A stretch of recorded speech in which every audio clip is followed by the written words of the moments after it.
Iran, America, Iran is a disgrace. আর Israel He targeted Iran's main enrichment facility. চলছে এক ভয়ানক যুদ্ধ। Israel launched multiple strikes on Iran. Iran ইসরায়েলকে এমন ভাবে ডিস্ট্রাকশন করে দিয়েছে যে ইসরায়েল সেগুলোর ফুটেজও পাবলিশ করা ব্যান করে দিয়েছে।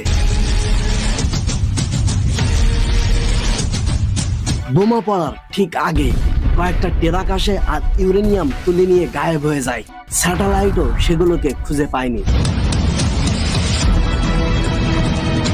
$20,000 মূল্যের সস্তা ড্রোন $300 মিলিয়ন রাডার উড়িয়ে দিচ্ছে।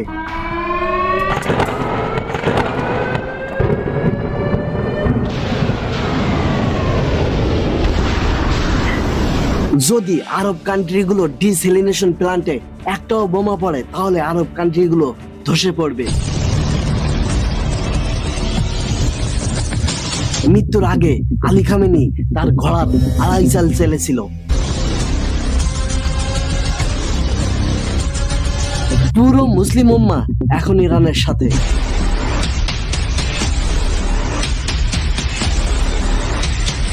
আরব কান্ট্রিগুলোর 90% খাবার এই রুটেই আসে। এখন ইরান সেটাকে কবজা করে নিয়ে বিনা মিসাইল বিনা বোমে প্রবলেম খাড়া করে দিয়েছে। Everything is running on this submarine internet cable. ইরানের সুইচ ধরে বসে আছে আর বলছে এখন আমরা যা খুশি তাই করব। আসসালামু আলাইকুম, আমি মাস্টার আশিক। আমেরিকা, ইসরায়েল এবং আরব কান্ট্রিগুলো ইরানের পিছনে লেগে আছে এবং ইরানকে কোণ ঠাসা করার চেষ্টা চালাচ্ছে, কিন্তু তারা ব্যর্থ। তারা এখন ঢিল ছুঁড়ে পাটকেল খাচ্ছে। কেন আমেরিকা এবং আরব কান্ট্রিগুলো ঢিল ছুঁড়ে পাটকেল খাচ্ছে?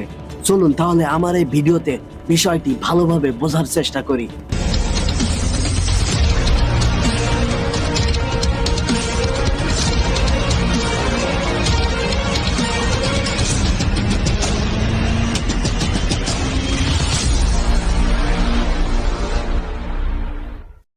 ট্রাম্প ইরানের সাথে যে লড়াই শুরু করেছে তাই এমন নয় যে ট্রাম্পের মন চেয়েছে আর ইরানের উপরে বোম্বিং শুরু করেছে।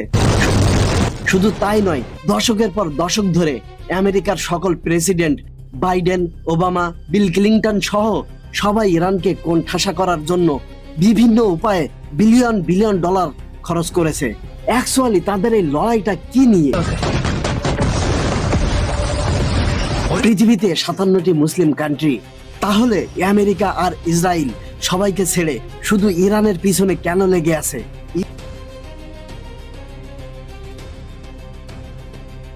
ইরান আর আমেরিকার এই যুদ্ধ ক্লিয়ার বুঝতে হলে আমাদেরকে ফিরে যেতে হবে একটু পিছনে। All the way world war 2। We shall never surrender. দ্বিতীয় বিশ্বযুদ্ধের সময় বিশ্বের প্রতিটি দেশের কাছে মাত্র 2টি অপশন ছিল। হয় তারা ব্রিটিশদের পক্ষ নেবে, না হয় হিটলারের পক্ষ নেবে। Dass ich nicht in diesen Jahren für dich eingesetzt habe. বেশিরভাগ দেশ সে সময় ব্রিটিশদের পক্ষ নিয়েছিল, কিন্তু সে সময় ইরানের PM মোসাদ্দিক ব্রিটিশদের পরিবর্তে হিটলারের পক্ষ নিয়েছিল। এরপর ইরান ও জার্মানি খুবই ক্লোজ হতে থাকে, আর এই বিষয়টি ব্রিটিশদের একদম পছন্দ হয়নি। এক পর্যায়ে ব্রিটেন চারিদিক থেকে ইরানে হামলা চালায় এবং পুরো ইরানকে দখল করে নেয়।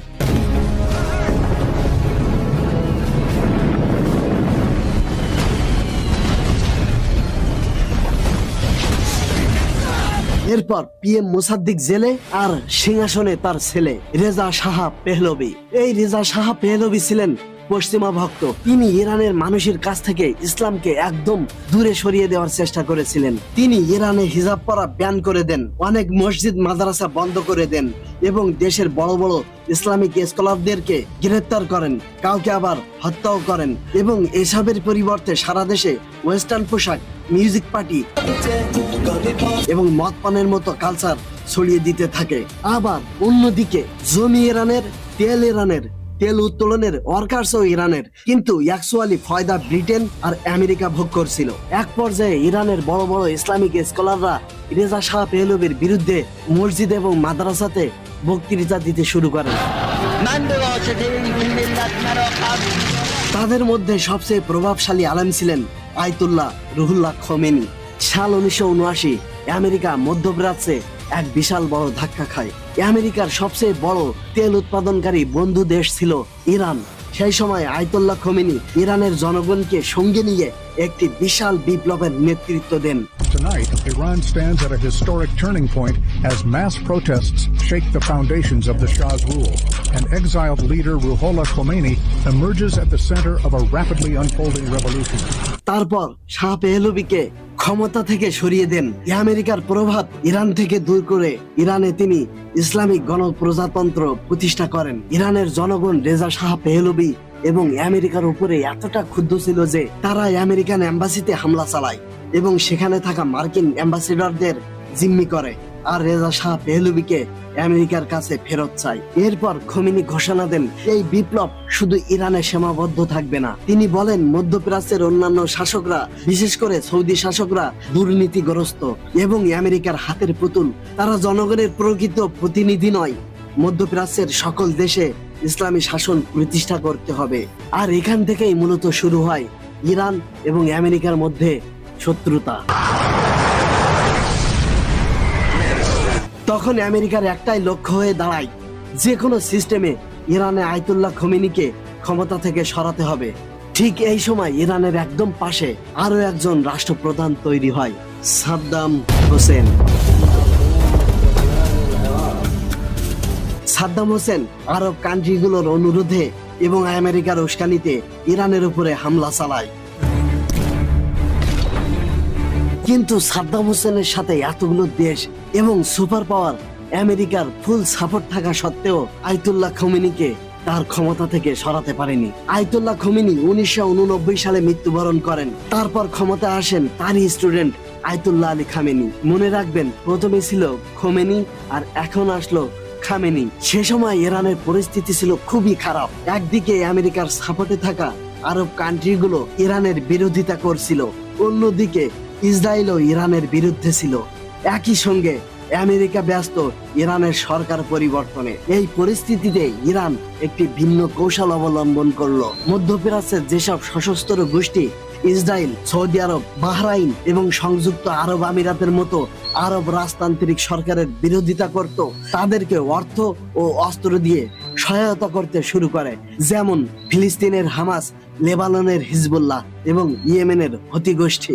আরো একটা বিষয়ে আপনাদেরকে একটু ক্লিয়ার করে রাখি, তাহলে বিষয়টা বুঝতে আরো সহজ হবে। যখন ফ্রান্স আমেরিকার ডলারের গেমটা বুঝে গেল, তখন ডলারের উপর থেকে সবার ভরসা কমতে থাকে। পরিস্থিতি বেগতিক দেখে আমেরিকা তখন স্বর্ণের বিকল্প খুঁজতে থাকে, যাতে পুরো বিশ্ব ডলারের উপরে নির্ভরশীল থাকে। সেই সময় আমেরিকা দেখলো তেল এমন একটা গ্লোবাল জিনিসে পরিণত হয়েছে যা ছাড়া কোনো দেশের অর্থনীতি ও শিল্প কারখানা ঠিকভাবে চলতে পারে না। বিশ্বের সবচেয়ে বড় তেলের মজুদ ছিল ইরান, সৌদি, কুয়েত, ইরাক ও মধ্যপ্রাচ্যের অন্যান্য দেশে।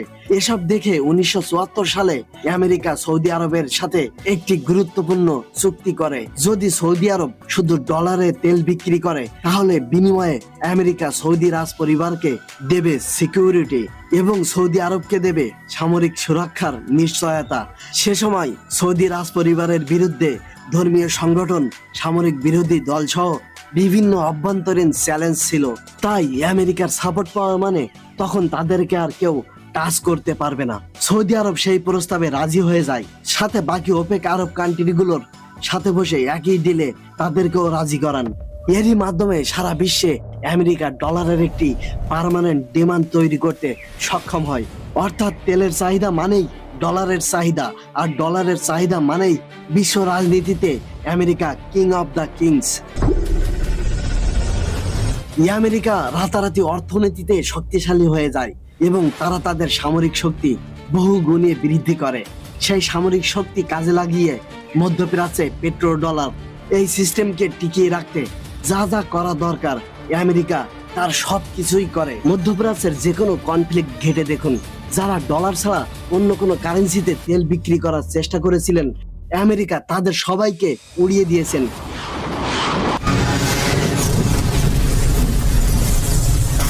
গাদ্দাফি, সাদ্দাম হোসেন, ইভেন ভেনেজুয়েলার মতো দেশের নেতা এমন উদ্যোগ নিয়েছিলেন। সাদ্দাম হোসেন ইউরোতে গাদ্দাফি গোল্ড রিপ্লেস আফ্রিকান কারেন্সিতে অফার দিয়েছিলেন। আর ঘটনা মোড় নেয় এখানেই। সাদ্দাম হোসেনকে সরাতে আমেরিকা তৈরি করে পারমাণবিক বোমার মিথ্যা নাটক George Bush made a mistake. এবং ইরাকে হামলা চালায় এবং সাদ্দাম হোসেনকে সরিয়ে দেয়। সাদ্দাম হোসেনের এই ঘটনার পরে ইরানের নেতারা বুঝতে পারেন যে যে দেশ একবারে আমেরিকার হিট লিস্টে চলে যায় তার ধ্বংস অনিবার্য। শুধুমাত্র উত্তর কোরিয়াই এমন একটি দেশ যেটা আমেরিকার হিট লিস্টে থাকা সত্ত্বেও আমেরিকা তাকে টাচ করে না, কারণ উত্তর কোরিয়ার কাছে আছে পারমাণবিক বোমা। ইরানের নেতারা বুঝতে পারেন যে যদি ইসরায়েল এবং আমেরিকাকে পিছু হটাতে হয় তাহলে আমাদের নিজেদের নিজস্ব পারমাণবিক বোমা দরকার।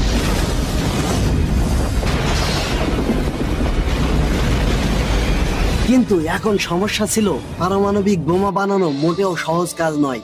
এটি অত্যন্ত জটিল একটি টেকনোলজি, আর সে সময় কোনো দেশই ইরানকে এই টেকনোলজি দিতে রাজি ছিল না। তখন ইরান এমন একটি অলৌকিক সুযোগের অপেক্ষায় ছিল যেন বিশ্বের কোনো দেশ তাকে পারমাণবিক বোমা বানাতে হেল্প করেন। ঠিক তেমনটাই হলো। ইরানের প্রতিবেশী দেশ, বিশ্বের প্রথম পারমাণবিক অস্ত্রধারী মুসলিম দেশ পাকিস্তান প্রথমবার পারমাণবিক বোমার সফল পরীক্ষা চালায়। Pakistan today successfully conducted 5 nuclear tests. পাকিস্তানের পরমাণু বিজ্ঞানী আব্দুল কাদির খান গোপনে ইরানকে পরমাণু বোমা তৈরির জন্য সেন্ট্রিফিউজ টেকনোলজি পাঠাতে শুরু করেন। পারমাণবিক বোমা তৈরিতে সেন্ট্রিফিউজ মেশিন সবচেয়ে ইম্পর্টেন্ট একটি যন্ত্র। সহজ ভাষায় এটি একটি ওয়াশিং মেশিনের মতো ঘুরতে থাকে, তবে এটাতে কাপড়ের পরিবর্তে ইউরেনিয়াম রাখা হয়। যদি ইউরেনিয়ামকে অল্প সময়ের জন্য এনরিচ করা হয়, অর্থাৎ 5% সমৃদ্ধ করা হয়, তাহলে তা পারমাণবিক বিদ্যুৎ কেন্দ্রে বিদ্যুৎ উৎপাদনের জন্য ব্যবহার করা হয়। কিন্তু যদি অনেক বেশি সময় ধরে এনরিচ করা হয় এবং তা 90% পর্যন্ত পৌঁছে যায়, তাহলে তা দিয়ে তৈরি করা হয় পারমাণবিক বোমা।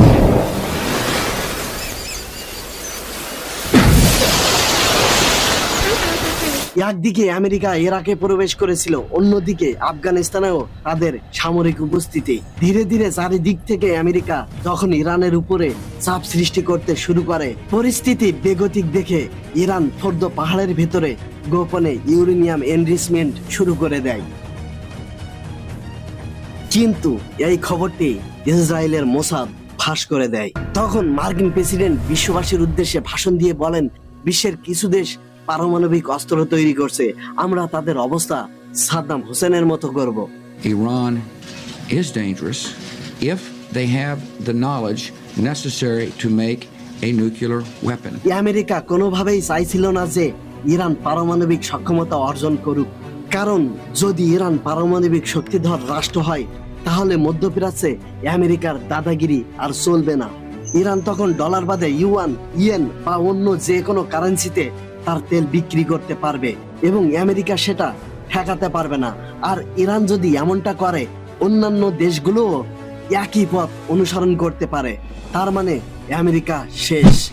এছাড়া আমেরিকা সৌদি আরব সহ যে আরব দেশগুলোর নিরাপত্তার নিশ্চয়তা দিয়েছিল, যার বিনিময়ে তারা ডলারে তেল বিক্রি করছে, ইরান যদি পারমাণবিক শক্তিধর হওয়ার পরে সেসব দেশগুলোর প্রতি আরো আক্রমণাত্মক অবস্থান নেয় বা বিপ্লব ছড়ানোর কথা বলে, তাহলে আমেরিকার নিরাপত্তার ডিল শুধু কাগজে কলমেই রয়ে যাবে। তাই আমেরিকা অনেক কিছু মেনে নিতে পারলেও ইরানের পারমাণবিক শক্তিধর হওয়া কোনোভাবেই মেনে নিতে রাজি না। তাই বিভিন্ন উপায়ে আমেরিকা এবং ইসরায়েল ইরানের পারমাণবিক কর্মসূচি নজরদারি ও বাধাগ্রস্ত করতে থাকে।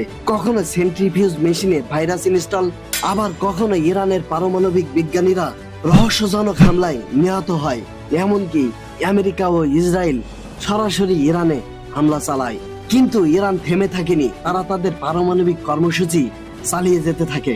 ইরান খুব ভালো করেই জানে, যদি তারা পারমাণবিক বোমা এবং শক্তিশালী প্রতিরোধ ব্যবস্থা গড়ে তুলতে না পারে তাহলে তাদের ধ্বংস অনিবার্য। কারণ আমেরিকা এটা করে থাকে আর বিশ্বজুড়ে তার প্রমাণ ছড়িয়ে আছে। এভাবে কয়েক বছর ধরে এই প্রতিযোগিতা চলতে থাকে। এরপর আসে 2009 সাল। বারাক ওবামা আমেরিকার প্রেসিডেন্ট হন। ওবামা মনে করেছিল সামরিক হামলার পরিবর্তে আলোচনার মাধ্যমে একটি পারমাণবিক চুক্তি করলে যুদ্ধের ঝুঁকি কমবে এবং ইরানের কর্মসূচিও নিয়ন্ত্রণে রাখা যাবে। কিন্তু শুরুতে ইরান এমন চুক্তিতে রাজি ছিল না, কারণ লিবিয়ার নেতা মোহাম্মদ গাদ্দাফি পারমাণবিক চুক্তি করে আর ইউরেনিয়াম সহ সেন্ট্রিফিউজ মেশিন তুলে দেয় আমেরিকার হাতে। তারপরেও আমেরিকা গাদ্দাফিকে হত্যা করে। ইরান রাজি না হওয়ায় ওবামা ইরানের উপরে স্যাংশন লাগায়, কঠোর অর্থনৈতিক নিষেধাজ্ঞা জারি করেন।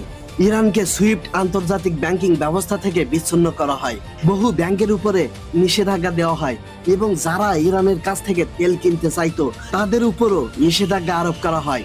ফলে বিপুল তেল মজুদ থাকা সত্ত্বেও ইরানের পক্ষে তা বিক্রি করা কঠিন হয়ে পড়ে। ইরানে জরুরি ঔষধেরও ব্যাপক ঘাটতি পড়ে, অর্থনীতি অনেক দুর্বল হয়ে পড়ে, কারণ অর্থ পরিশোধের ব্যবস্থাই ভেঙে পড়েছিল। পরিস্থিতি আরো খারাপ হলে ইরান আলোচনায় বসতে রাজি হয় এবং জুলাই 2015-তে পারমাণবিক চুক্তিতে স্বাক্ষর করেন। সবকিছু মোটামুটি ভালোভাবেই এগোচ্ছিল, কিন্তু যখন 2018 সালে ডোনাল্ড ট্রাম্প প্রেসিডেন্ট হয়, ট্রাম্প বলেন ওবামার করা ইরান পারমাণবিক চুক্তি আমেরিকার জন্য ভুল সিদ্ধান্ত।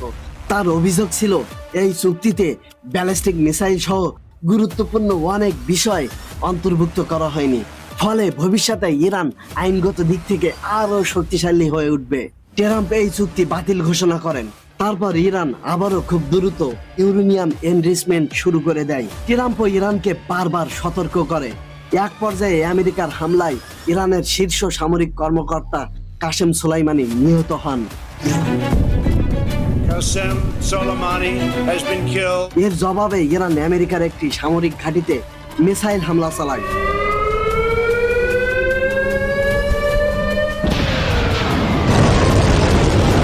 পুরোপুরি যুদ্ধে জড়ানোর আগে আমেরিকার ক্ষমতায় আসেন জো বাইডেন। সবকিছু মোটামুটি আবার ঠিকঠাক চলছিল। এরপর 2025 সালে ট্রাম্প চাচা আবার ক্ষমতায়, অন্যদিকে খামেনি চাচা পারমাণবিক বোমা বানানোর ধান্দায়। ক্ষমতায় আসতেই ডোনাল্ড ট্রাম্প খামেনিকে চিঠি লেখেন এবং সেই চিঠিতে তিনি 2 মাসের আলটিমেটাম দিয়ে দেন, যাতে দ্রুত একটি চুক্তিতে স্বাক্ষর করে ইরান পুরোপুরি তার ইউরেনিয়াম এনরিচমেন্ট বন্ধ করে দেয়, অন্যথায় ইরানকে মিলিটারি অভিযান ভোগ করতে হবে। এরপর কয়েক সপ্তাহের মধ্যে ইরান ও আমেরিকার কর্মকর্তারা ওমান সহ বিভিন্ন জায়গায় আলোচনা শুরু করেন। এরই মধ্যে শেষ হয়ে যায় আলটিমেটামের ডেট। আমেরিকার B-2 বোম্বার ইরানের ফোর্দো, নাতানজ, ইস্ফাহান ও কারাজ সহ বিভিন্ন পারমাণবিক স্থাপনায় ব্যাপক হামলা চালায়। এরপর ট্রাম্প তো বেশ খুশি, তার দাবার চালে ইরান কুপকাত। ট্রাম্প দাবি করেন অভিযানটি সফল হয়েছে, কিন্তু এই হামলা শেষ হওয়ার পর আন্তর্জাতিক পারমাণবিক সংস্থা IAEA জানায় ইরান তার ইউরেনিয়াম রক্ষা করতে সক্ষম হয়েছে। 2025 সালের 12 জুন ইরানের পারমাণবিক স্থাপনাগুলোতে অনেকগুলো ট্রাক আসে। কিছুক্ষণ পর সেই ট্রাকগুলো বের হয়ে বিভিন্ন দিকে চলে যায়। তাছাড়া ইরান এখানে আরো একটি কৌশল অবলম্বন করে রেখেছে। তারা সেন্ট্রিফিউজ সহ বিভিন্ন গুরুত্বপূর্ণ সরঞ্জামের ব্যাকআপ সংরক্ষণ করে রেখেছে, যাতে প্রয়োজন হলে সেগুলোকে অ্যাসেম্বল করে কর্মসূচি জারি রাখা যায়। অর্থাৎ পরিস্থিতি আবার আগের জায়গায়। এরপর আসি চলতি বছরে 6 ফেব্রুয়ারি 2026-এ ইরান আমেরিকার সাথে ওমানে আলোচনায় বসতে রাজি হয়। এই আলোচনায় ইরান বেশ ইতিবাচক সাড়া দিয়েছিল এবং আমেরিকার বেশিরভাগ দাবি ইরান মেনে নেওয়ার সংকেত দেয়। এমনকি ওমান থেকে জানানো হয় খুব জলদি একটি বড় ধরনের সমঝোতা পৃথিবী দেখতে যাচ্ছে। এরপর হঠাৎ করেই 28 ফেব্রুয়ারি 2026 Donald Trump operation epic Fury launch করে দেয়।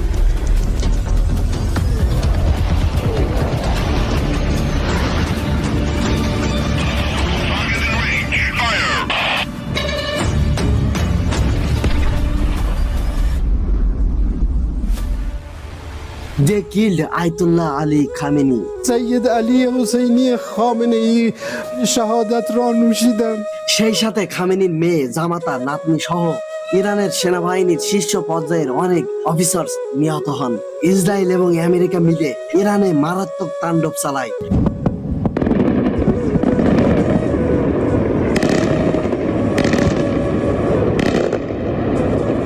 তেহরান, ইস্পাহান, কোম, কেরামিন শাহর সহ বিভিন্ন স্থানে ব্যাপক বোমা বর্ষণ করা হয়। খামেনি সাদ্দাম হোসেনের সাথে আমেরিকার খেলা দেখে বুঝতে পেরেছিলেন কি করতে হবে। তিনি মোজাইক ডক্টরের নীতি ফলো করেছিলেন। যদি আমেরিকা বা ইসরায়েলের হামলার কারণে ইরানের শীর্ষ নেতৃত্ব, কেন্দ্রীয় কমান্ড বা যোগাযোগ ব্যবস্থা সম্পূর্ণ ধ্বংস হয়ে যায়, তাই তিনি ইরানকে 31টি প্রাদেশিক কমান্ডে বিভক্ত করেন এবং প্রতিটি প্রদেশের জন্য আলাদা হেড নিযুক্ত করেন, যেন শীর্ষ নেতৃত্বকে সরিয়ে দিলেও কোনো ফারাক না পড়ে, কারণ তখন প্রাদেশিক হেড পরবর্তী সিদ্ধান্ত নেবেন। আর এটার ফলাফল ইরান থেকে যে যার মতো হামলা চালায়। ইরানের লিডারশিপ কিল করেও আমেরিকা কিছুই হাসিল করতে পারেনি, বরং উল্টো ইরান পাওয়ারফুল এবং সারপ্রাইজিং হামলা চালায়। সারপ্রাইজ হামলা বলার কারণ হলো ইরান থেকে ইসরায়েল সহ তেল উৎপাদনকারী সকল আরব কান্ট্রি, যেমন সৌদি আরব, কুয়েত, কাতার, সংযুক্ত আরব আমিরাতের যেখানেই আমেরিকার সামরিক ঘাঁটি ছিল, একের পর এক উড়িয়ে দিতে শুরু করে। Iran has expanded its military operations across multiple Middle Eastern nations in recent days, raising serious concerns of a broader regional conflict as global powers closely monitor the rapidly escalating situation. আর Iran আমেরিকার জন্য এমন পরিস্থিতি সৃষ্টি করে যে America ব্যাকফুটে যেতে বাধ্য হয়। আমেরিকা হলো একটি সুপার পাওয়ার, ইরান আমেরিকার কাছে কিছুই না। ইরানের টোটাল সামরিক বাজেট আমেরিকার মাত্র একটি যুদ্ধ বিমানের সমান, কিন্তু তারপরেও এমনটা মনে হচ্ছে যেন ইরান আমেরিকার কন্ডিশন বাবারে মারে করে দিয়েছে, কারণ ইরানের কাছে এমন এক ফ্যাসিলিটিস আছে যার কারণে আগামী 100 বছরেও ইরানকে হারানো খুবই মুশকিল। আমি কেন বলছি সেটাও আপনাকে বলছি। বর্তমানে আমেরিকা ইরানে হামলা চালিয়ে ব্যাপক ক্ষয়ক্ষতি করছে। আপনি যদি ইরানের ভৌগোলিক গঠন বা ডেমোগ্রাফি দেখেন, ইরানের চারিপাশে প্রাকৃতিক পাহাড় দিয়ে ঘেরা। পশ্চিমে জাইগ্রাস পর্বতমালা, উত্তরে আলবর্ট পর্বতমালা, এমনকি কাস্পিয়ান সাগরও আছে। এই পাহাড়গুলো ইরানের জন্য প্রাকৃতিক সামরিক ঢাল হিসেবে কাজ করে। সাদ্দাম হোসেন 8 বছর ধরে ইরানের সাথে যুদ্ধ করেছিলেন, কিন্তু তিনি জাইগ্রাস পর্বতমালাই পার হতে পারেননি। আপনি যদি এই এলাকার ম্যাপ দেখেন তাহলে দেখবেন এখান থেকে ইরান সহজেই কুয়েত, সৌদি আরব, আরব আমিরাতে এনি টাইম হামলা চালিয়ে এনি টাইম লুকিয়ে পড়তে পারে। কিন্তু আরব কান্ট্রিগুলোর পক্ষে পাল্টা হামলা চালানো ততটা সহজ নয়। দ্বিতীয়ত, ইরানের আয়তন অনেক বড়, এটি ইরাকের চেয়ে 4 গুণ বড়। সবকিছু এত দূরে দূরে অবস্থিত যে বর্তমানে আমেরিকা যদি এক জায়গায় হামলা চালায় তবে অন্য জায়গায় তার তেমন একটা প্রভাব পড়ে না। তাই অনেক বড় আয়তনের কারণে ইরানের আক্রমণ সহ্য করার ক্ষমতাও অনেকটা বেশি। প্রায় $16 বিলিয়ন খরচ করে আমেরিকা 5000-এরও বেশি বোমা ব্যবহার করলেও ইরান তা সহ্য করে নিচ্ছে। অন্যদিকে ইরান যখন ইসরায়েলে মিসাইল ছুটছে, ছোট আয়তন হওয়ার কারণে ইসরায়েল বিশাল ক্ষতির মুখে পড়ছে। তেল আবিব, জেরুজালেম, হাইফা এসব শহর একে অপরের এত কাছে অবস্থিত যে কখনো কখনো একটি মিসাইলের বিস্ফোরণে একাধিক শহর প্রভাবিত হচ্ছে। তাই ইরানকে ক্ষতিগ্রস্ত করতে আমেরিকা যতগুলো মিসাইল ব্যবহার করে, ইরান তার চেয়ে অনেক কম মিসাইল ব্যবহার করে ইসরায়েলে হামলা চালায়। তাই এই যুদ্ধে ইসরায়েলও ব্যাপক ক্ষতির সম্মুখীন হচ্ছে। আর এর পাশাপাশি তারা পাহাড়ের নিচে মিসাইল সিটি, ড্রোন, এমনকি সম্পূর্ণ সামরিক ঘাঁটি তৈরি করে রেখেছে।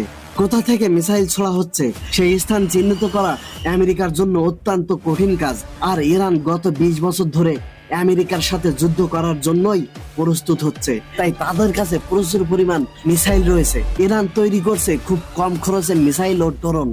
ইরানের শাহেদ ড্রোন, যা সরাসরি গিয়ে লক্ষ্যবস্তুতে আঘাত হানে, সেটির খরচ পড়ে মাত্র $20,000 থেকে $50,000। তাই ইরান এগুলো একসাথে ঝাঁকে ঝাঁকে পাঠায়, যা প্রতিহত করা কঠিন। আর এগুলোকে ধ্বংস করতে ব্যবহৃত প্যাট্রিয়ট ইন্টারসেপ্টরের খরচ পড়ে $4 মিলিয়ন বেশি। থার্ড ইন্টারসেপ্টরের খরচ পড়ে $13 থেকে $15 মিলিয়ন। ইরানের এই সস্তা ড্রোন আমেরিকার $3 মিলিয়ন মূল্যের উন্নত AN/TPY-2 রাডার ধ্বংস করে দিয়েছে। এই যুদ্ধে ইরান আমেরিকার উপরে খরচের চাপ বাড়িয়ে দিয়েছে। আর এরপর ইরানের কাছে থাকা সবচেয়ে বড় অস্ত্র, যার কথা আপনি হয়তো প্রতিদিনই শোনেন, স্টেট অফ হরমুজ প্রণালী। ইরান এই এলাকাটাকে কবজা করে পুরো গেম চেঞ্জ করে দিয়েছে। আপনি যদি মানচিত্রে এই এলাকাটি দেখেন তবে এটি মাত্র 33 কিলোমিটারের একটি ছোট জায়গা এবং জাহাজগুলোকে খুব গভীর পানি দিয়ে যাতায়াত করতে হয়। ফলে এর আসল কার্যকর পথটি মাত্র 9 থেকে 10 কিলোমিটারের। এখন এই ছোট হরমুজ প্রণালী দিয়ে বিশ্ব সরবরাহের 20% জ্বালানি তেল যাতায়াত করে। ইরান ঠিক এই পথের উপরে অবস্থান করেছে। আর এই ছোট এলাকাটি নিয়ন্ত্রণ করতে ইরানের কোনো বড় প্রযুক্তি বা বিশাল সামরিক ব্যবস্থার প্রয়োজন নেই। প্রতিটি জাহাজে ইরানকে বোমা ফেলতে হয় না, তারা কেবল একটি জাহাজে হামলা চালায় আর বাকি জাহাজগুলো এমনিতেই থেমে যায়। আর যখন এই রাস্তা দিয়ে জাহাজগুলো যাওয়া বন্ধ হয়ে যায়, একমাত্র ইরান নিশ্চয়তা না দিলে কোনো জাহাজ এই হরমুজ প্রণালী পার করতে পারবে না। এখন ইরান যখন তেলের জাহাজ আটকে দিচ্ছে, তেল পরিবহন বন্ধ হয়ে যাচ্ছে, আর তেল বন্ধ হয়ে গেলে পেট্রো ডলার সিস্টেম বরবাদ। তেল বিক্রি করে যে ডলার পাওয়া যায় তাকে বলা হয় পেট্রো ডলার। তাই হরমুজ প্রণালী যখন ইরান দ্বারা অবরুদ্ধ হয়, তখন তা মূলত আমেরিকার অর্থনীতি এবং ডলারের উপরে চাপ সৃষ্টি করে। ইরান বলছে আমেরিকা এই তেলের মুনাফা ব্যবহার করে তাদের সামরিক শক্তি বাড়াচ্ছে এবং আমাদের উপরে অনবরত হামলা চালাচ্ছে। তাই আমরা এই পথ আর খুলব না। আর দ্বিতীয়ত, আমি আপনাদেরকে বলেছিলাম আমেরিকা আরব কান্ট্রিগুলোকে নিরাপত্তার প্রতিশ্রুতি দিয়েছিল, সে কারণেই তারা ডলারে তেল বিক্রি করতে রাজি হয়েছিল। আর এতে আঘাত করে ইরান মূল ভিত্তি নাড়িয়ে দিয়েছে। এখন ইরান বলছে যুক্তরাষ্ট্র এইসব দেশগুলোর সামরিক ঘাঁটি ব্যবহার করে ইরানে হামলা চালাচ্ছে, তাই আমরা এই সামরিক ঘাঁটিগুলোতে হামলা চালাবো। তাই আমরা যদি দেখি যে নিরাপত্তার কথা ভেবে আরব কান্ট্রিগুলোতে আমেরিকা সামরিক ঘাঁটি গেড়েছিল, সেটাই এখন তাদের উপর হামলার প্রধান কারণ হয়ে দাঁড়িয়েছে। আর এখন যদি আরব কান্ট্রিগুলোর উপরে হামলা থামাতে হয়, ইরান বলছে সেসব দেশগুলো থেকে আমেরিকার ঘাঁটি সরাতে হবে এবং তাদের আকাশসীমা ব্যবহার বন্ধ করতে হবে, যেটা ব্যবহার করে আমেরিকা এবং ইসরায়েল ইরানের উপরে হামলা চালাচ্ছে। তা না হলে আক্রমণ বন্ধ হবে না। আর এটি যুদ্ধের প্রথম ধাপ। আমেরিকার কাছে অনেক কিছু রয়েছে যা দিয়ে আরব কান্ট্রিগুলোতে বিশৃঙ্খলা তৈরি করা সম্ভব, কিন্তু আরব কান্ট্রিগুলোতে কৃষিকাজ হয় না। আর 90% খাদ্য এই হরমুজ প্রণালী দিয়ে আরব কান্ট্রিগুলোতে পৌঁছায়। যদি যুদ্ধ এভাবে চলতে থাকে এবং ইরান যদি এটার উপরেও ব্যবস্থা নেওয়া শুরু করে, আরো বড় সমস্যা দেখা দেবে। এছাড়া আরব কান্ট্রিগুলোর পানি, তারা সমুদ্রের পানিকে ডিসেলিনেশন প্ল্যান্টের মাধ্যমে প্রক্রিয়াজাত করে পানের উপযোগী করে তোলে। এই ডিসেলিনেশন প্ল্যান্ট তৈরি করতে অনেক সময় লাগে। আরব কান্ট্রিগুলোর 60% পানি আসে এই প্ল্যান্টগুলো থেকে। জাইগ্রস পর্বতমালা থেকে কম খরচে ড্রোন পাঠিয়ে এই ডিসেলিনেশন প্ল্যান্টগুলো উড়িয়ে দেওয়া ইরানের জন্য খুবই সহজ। এখনো পর্যন্ত ইরান এই কাজগুলো করেনি, কিন্তু আমেরিকা যদি এভাবে এগোতে থাকে এবং ইরান সত্যি এই পদক্ষেপ গ্রহণ করে, ড্রোন দিয়ে ডিসেলিনেশন প্ল্যান্ট উড়িয়ে দেয়, তবে আরব কান্ট্রিগুলোতে বড় এক বিপর্যয় দেখা দেবে। আমেরিকা এবং ইরান শেষ পর্যায়ে 14 দফার একটি ডিল স্বাক্ষর করে।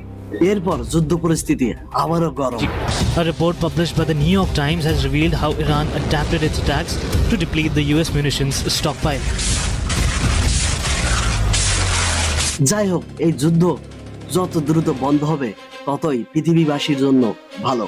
দেখা হচ্ছে নেক্সট ভিডিওতে। সাবস্ক্রাইব।